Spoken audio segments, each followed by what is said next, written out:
안녕하세요. 반갑습니다. 하나님의 크고 귀하신 사랑과 은혜가 함께하는 토요일이 되시기를 간절히 바라고 기도합니다. 먼저 찬양을 드리겠습니다. 찬송가 321장입니다. 날 대속하신 예수께 내 생명 모두 드리니 날 진실하게 하소서 내 구주 예수여. 우리의 구원의 주님께 함께 찬양 드리겠습니다.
십자가에 달리사 날 자유하게 했으니 내 몸과 마음을 주 위에 다스게 하소서.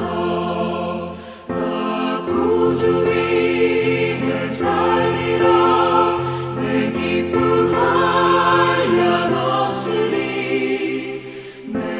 갈 길이 인도하소서. 내 구주 예수여.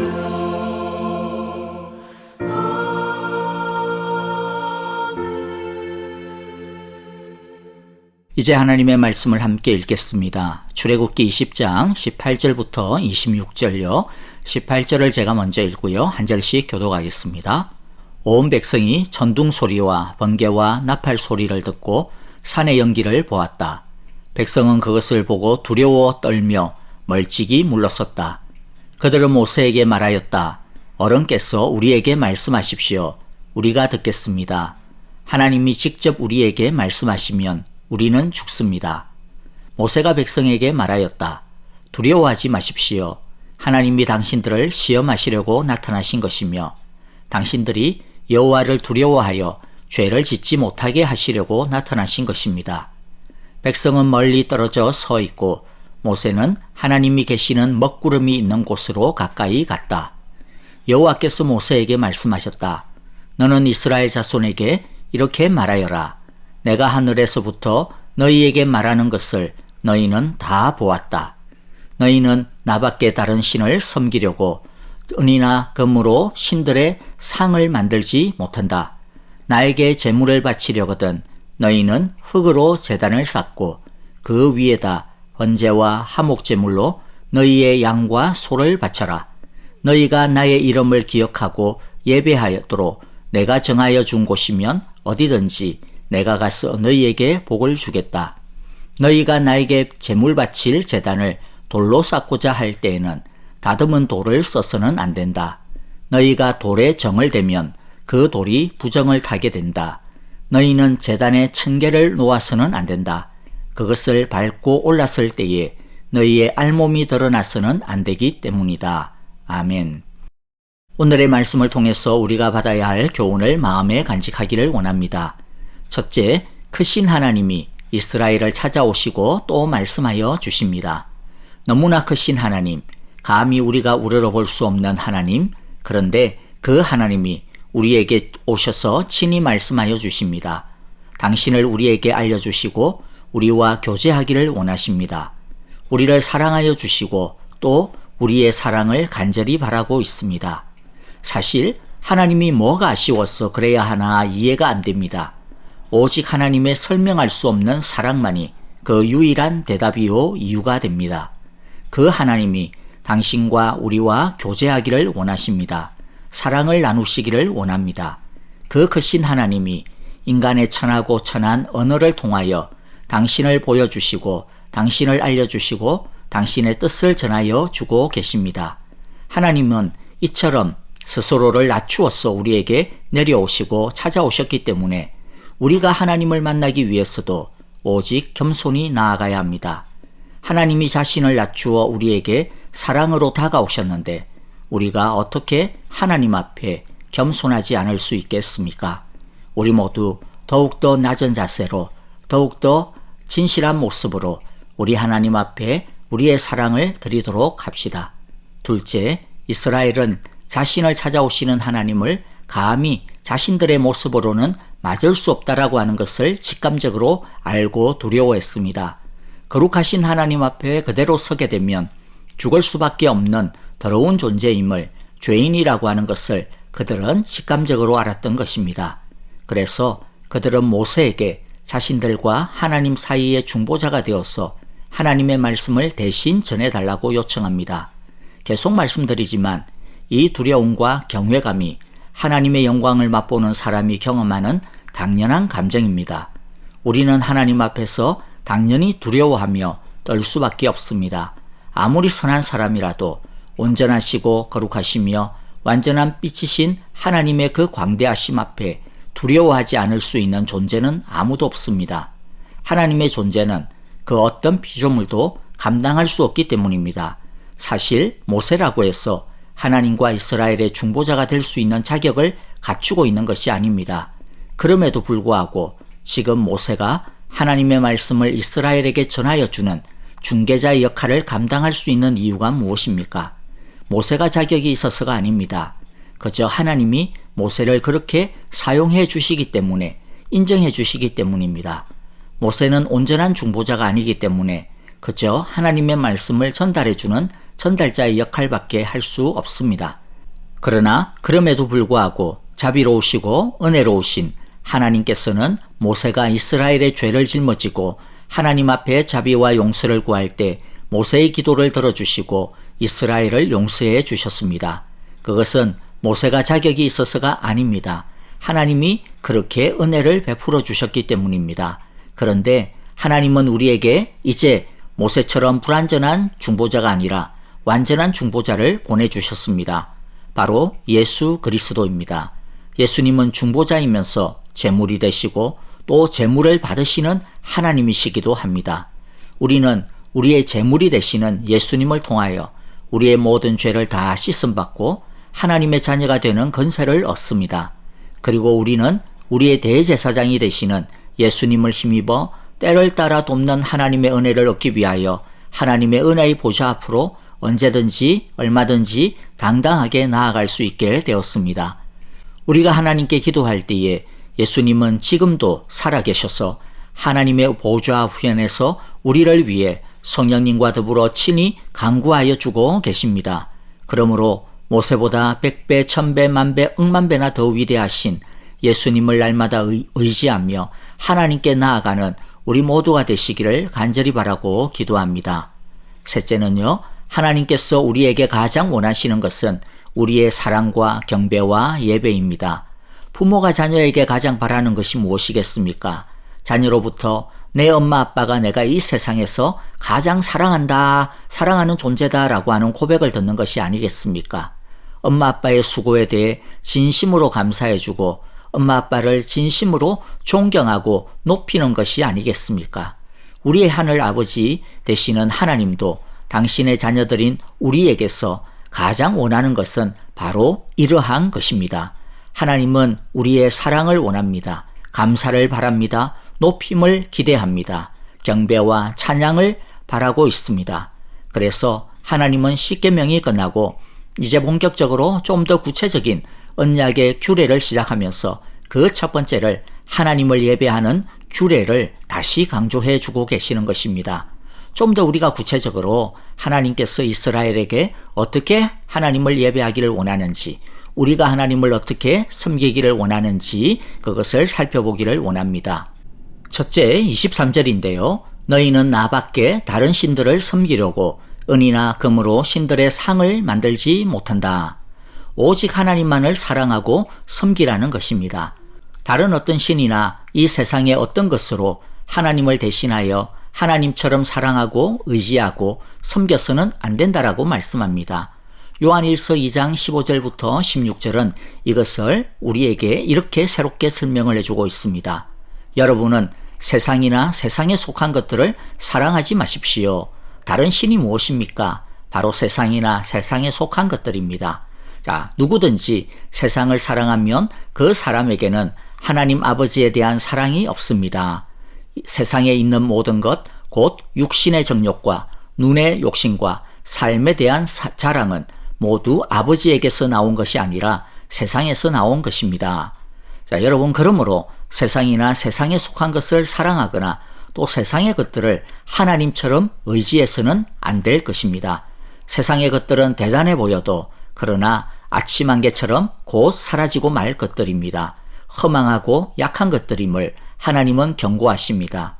오직 하나님의 말씀만이, 오직 하나님의 뜻을 행하는 사람만이 영원할 것이라고 말씀하고 있습니다. 둘째, 하나님을 예배할 때 하나님은 하나님이 정하신 방법에 따라 예배하라고 당부하십니다. 정성만 가득하다고 해서 간절하게 예배한다고 해서 그것이 참된 예배가 되는 것은 아닙니다. 그런 예배는 가인의 예배와 같은 것입니다. 사실 죄인인 인간이 어떤 마음으로 아무리 대단한 정성으로 아무리 지극한 방법으로 예배를 하고 하나님을 사랑한다라고 해서 사실 그러한 것들이 하나님이 받으실 만한 자격이 있는 예배라고 말할 수가 없습니다. 왜냐하면 죄로 인하여서 이미 더럽혀져 있기 때문입니다. 아예 자격이 되지 않기 때문입니다. 그러나 하나님은 그런 자격 없는 우리에게 당신에게 나아올 수 있는 길을 우리에게 제시해 주고 있습니다.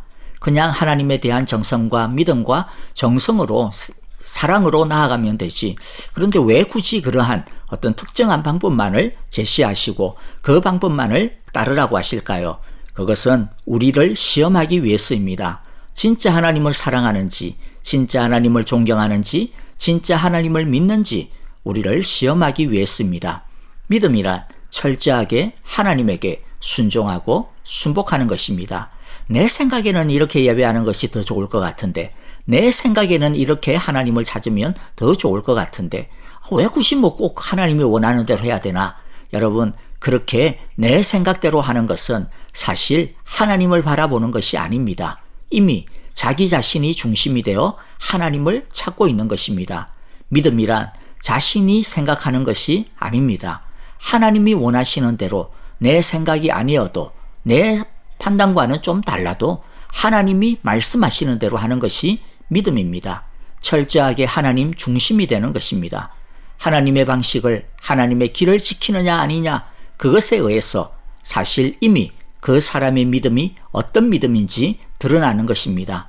하나님이 우리에게 요구하시는 제물이 무엇입니까?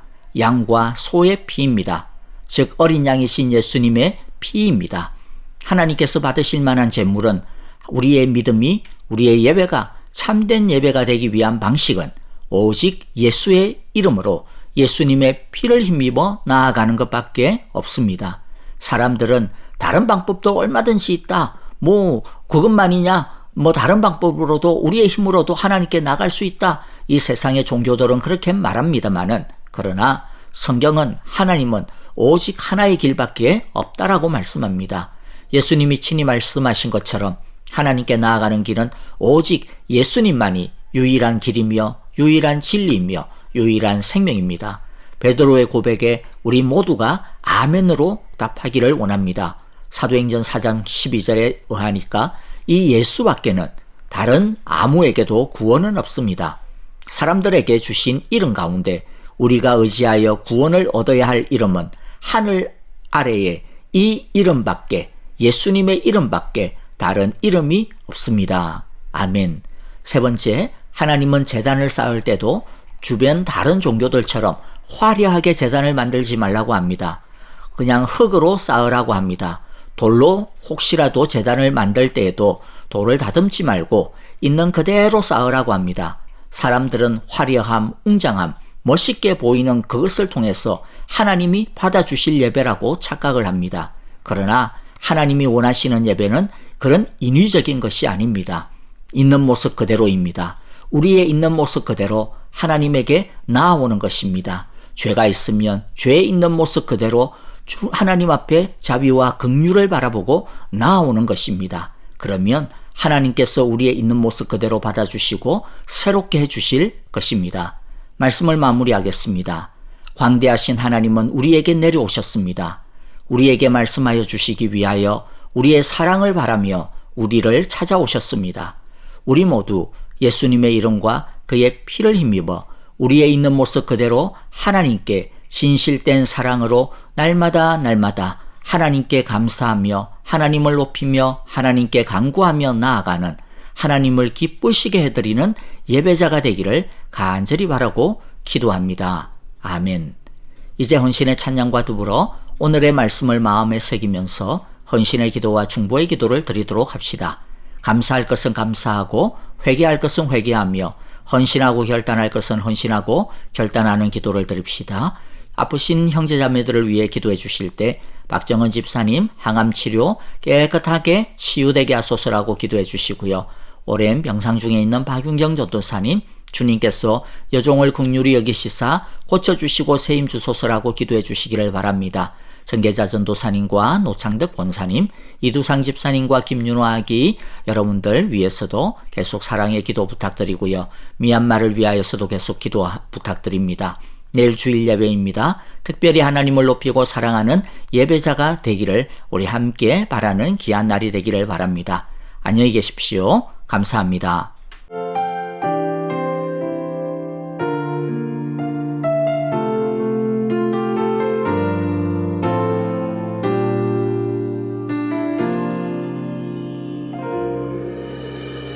나는 하나님을 예배하는 예배자입니다.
한번 처음부터 고백합시다. 나는 하나님을